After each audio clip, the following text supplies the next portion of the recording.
You want to start Black History Month? Of course, it's February. It's Black History Month. We're already what? What is the date? Is it the 2nd? We missed one whole day. Yeah. Got some catching up to do. Black History Month. We start with this one. To celebrate Black History Month, the Opie and Anthony Show is recognizing those historic African Americans without whom this country would not be the melting pot it is today. Today we honor Bob Trice, the Georgia native who became the 8th black baseball player ever to grace the major leagues.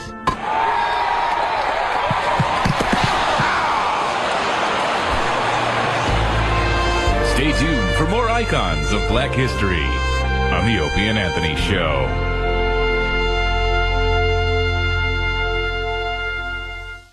Today we honor State Representative Alvin A. Holmes from Montgomery, Alabama, whose diction, vocabulary, and public speaking ability have set a benchmark for black politicians for years to come. Yeah, what's wrong with the beer we got? I mean, the beer we got drank pretty good, don't it? I ain't never heard nobody complain about the beer we have. It drank pretty good. Well said, Mushmouth. Stay tuned for more icons of black history. What's the name of some of them other beers? Budweiser and what else? Miller? That's funny. Today we honor actor Tony Burton, who played hard-nosed trainer Duke, whose presence in all 6 Rocky films collectively adds up to 1 page of dialogue. Let's start building some hurting bombs. Hang in there, Tony. Unlike Apollo Creed, you didn't die. There's always a chance you could be back should Stallone choose to make Rocky 7. Stay tuned for more icons of black history. Yeah. On the Opie and Anthony Show. Today we honor Julius Carey, who played Sho'nuff, the Shogun of Harlem, in Berry Gordy's epic 1985 masterpiece, The Last Dragon. Am I the meanest? Sure enough. Am I the prettiest? Sure enough. Am I the baddest mofo low down around this town? Sure enough. Well, who am I? Sure enough. Shogun of Harlem. The evil Sho'nuff paved the way for cinematic criminal masterminds like Simon Phoenix in Demolition Man. Stay tuned for more icons of black history. Yeah, that's right, bow, sucker. On the Opie and Anthony Show. Kiss my Converse. Today we honor Michael T. Williamson, who starred as Private Benjamin Buford Bubba Blue in the 1994 Oscar-winning Forrest Gump. I know everything there is to know about the shrimping business. This marble-mouthed idiot was blown in half by a landmine and missed out on the opportunity to be the captain of a shrimp boat. Then Bubba said something I won't ever forget. I want to go home. Good luck in the afterlife, stupid. Stay tuned for more icons of black history on the Opie and Anthony Show. Today we honor Tiny Zeus Lister, whose riveting performance as the brutalizing Zeus in No Holds Barred kicked off a whirlwind career, leading to dozens of roles in films that called for an enormous black man with a weird blinky eye, such as Debo in Friday and President Lindbergh in The Fifth Element. What was the name?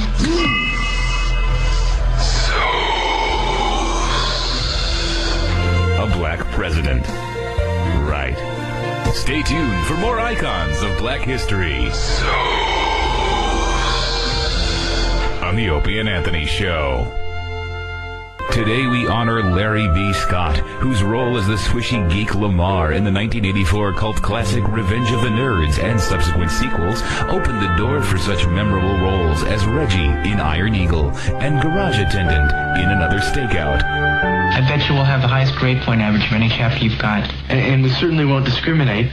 Our chapter will be open to people of all races and creeds. And sexual orientation. 10 acting jobs in the past 10 years? Take all the time you need, Larry. We know you make every role eternal. Stay tuned for more icons of black history on the Opie and Anthony Show. Today we honor Miles Bennett Dyson, the brilliant cybernetic scientist and inventor of the neural net processor, which would lead to the development of Skynet, a computer defense system which ultimately launches a global war of extermination against humanity. He's the man most directly responsible for causing Judgment Day and unleashing an army of Terminators to extinguish the human race.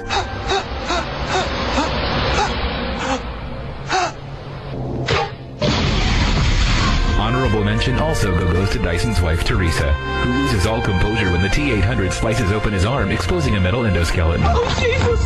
Miles! Way to keep it together, right in front of the kids. Stay tuned for more icons of Black history on the Opie and Anthony Show.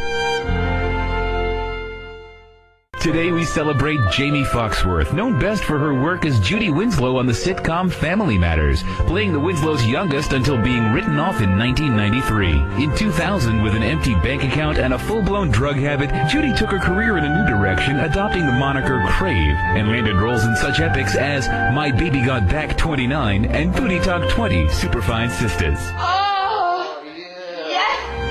For her original career choices and desire to stay relevant, Jamie continues to be an inspiration for all aspiring actresses. Stay tuned for more icons of Black history on the Opie and Anthony Show. Today we honor Kamala, the Ugandan giant, the lumbering, body-painted cannibal who rose up from the bushes of the African wilderness to become a force in the world of professional wrestling and forever change our views of the Dark Continent, not only with his wrestling skill but with his activism and public speaking prowess.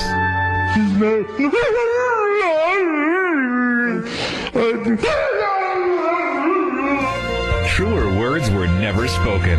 Kamala, you are a scholar and an inspiration to us all. Stay tuned for more icons of Black history on the Opie and Anthony Show. Today we honor Private 8-Ball from the 1987 Stanley Kubrick Vietnam War film Full Metal Jacket. Even overseas, African Americans were discriminated against by private business owners, citing skin color as an issue for refusal of goods and services. However, 8-Ball persevered and showed this young lady his tremendous rhetorical skills and ultimately changed her mind. What we have here, sister, is a magnificent specimen of pure Alabama black snake, but ain't too goddamn buku. Okay. Stay tuned for more icons of Black history on the Opie and Anthony Show.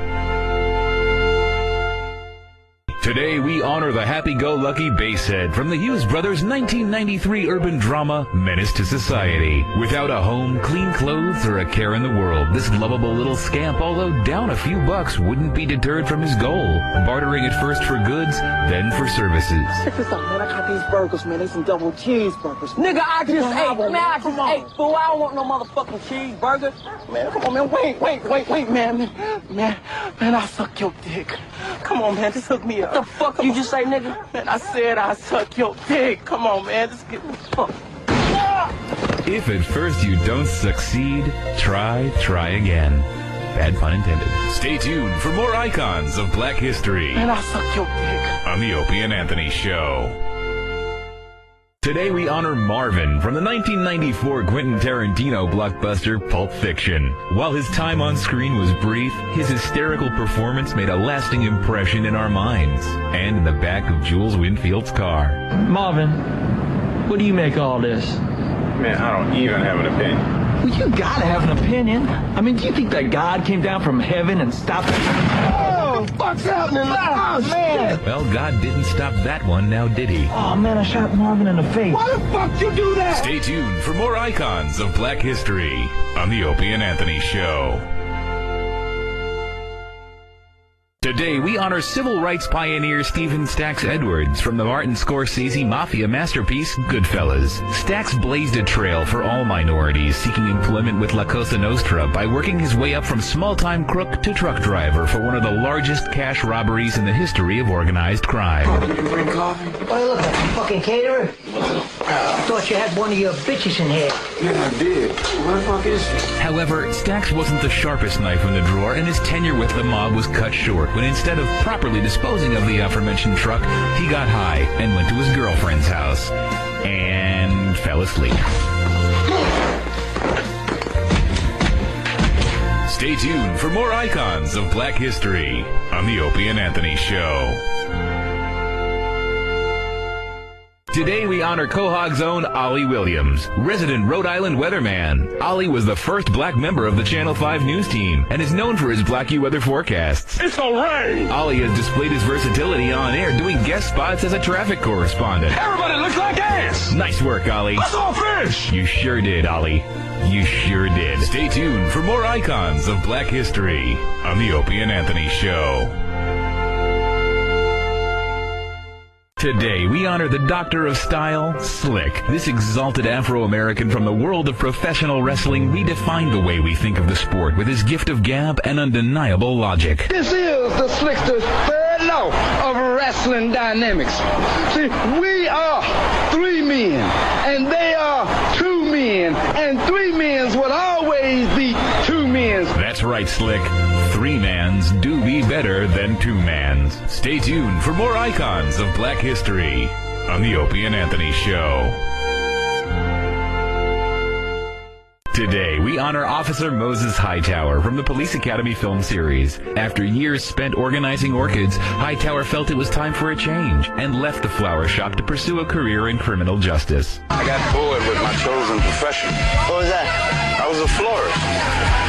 Florist? You know, flowers and shit. In spite of his massive stature, he was a gentle giant. But there was that one time where he posed as a voodoo-crazed serial killer to tease new recruits. Yumma, yumma, yumma, yumma.